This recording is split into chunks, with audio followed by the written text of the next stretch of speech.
everyone. So we have been talking about fractions, and today we're going to talk about comparing fractions. So if we look here at our two fractions, we remember that our bottom number is the denominator, and it tells us how many pieces something is cut up into. And the numerator, the top number, tells us how many pieces we have out of the cake. So if we're using a cake, our cake has 3 pieces in it, and we can say someone has eaten 2/3 of the cake. So they've eaten 2 slices out of 3. Okay, we're going to talk about comparing fractions. When we compare fractions, we know that we use the less than sign, the greater than sign, or the equal sign. And a good rule of thumb that we learned about is the alligator always eats the larger number when we put our sign in. So if we take a look at the two fractions that we have here, we have 2/3 and 1/3. Because our denominators are the same, we're going to look at our numerators and which numerator is larger. 2 is larger than 1, so 2/3 is larger than 1/3.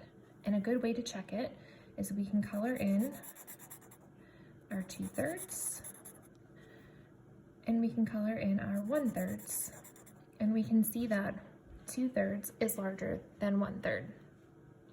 If we look at problem number 2, we can see that we have the fraction 1/4 and the fraction 2/4. Our numerators are 1 and 2, and our denominators are the same. They're both 4. So because our denominators are the same, we can compare our fractions saying that 1/4 is less than 2/4. And to check that, we can see that we have 1, 2, 3, 4 pieces with 1 colored in, and we have 1, 2, 3, 4 pieces with 2 colored in. So our 2/3 is larger. If we take a look at our third question, 5/6 compared to 3/6. Again, our denominators are the same, so we're going to take a look at our numerators. We have the numerator 5, 1, 2, 3, 4, 5, and then we have our numerator 3, 1, 2, 3. So we can see that there are more colored in with 5/6 than there is with 3/6. So 5/6 is greater than 3/6.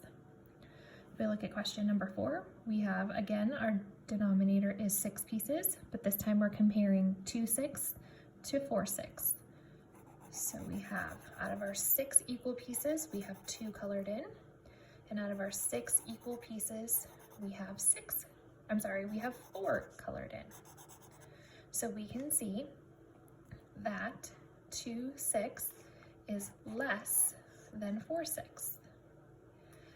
And let's take a look at our last question. We have 4/7 and 3/7. So again, our denominator is the same. We have 7 equal pieces in each brownie tray. Our first one, we're going to shade in 4 pieces. Our second one, we're going to shade in 3 pieces. So we can see that 4 is larger than 3, so 4/7 is greater than 3/7. So this is how we compare fractions that have like denominators. The denominators are the same. You don't always have to draw your picture and use your diagram, but I just wanted to show you what visually it looked like. If you have any questions, please feel free to message me and let me know, and I'll see you next time for when we compare fractions with unlike denominators. Bye!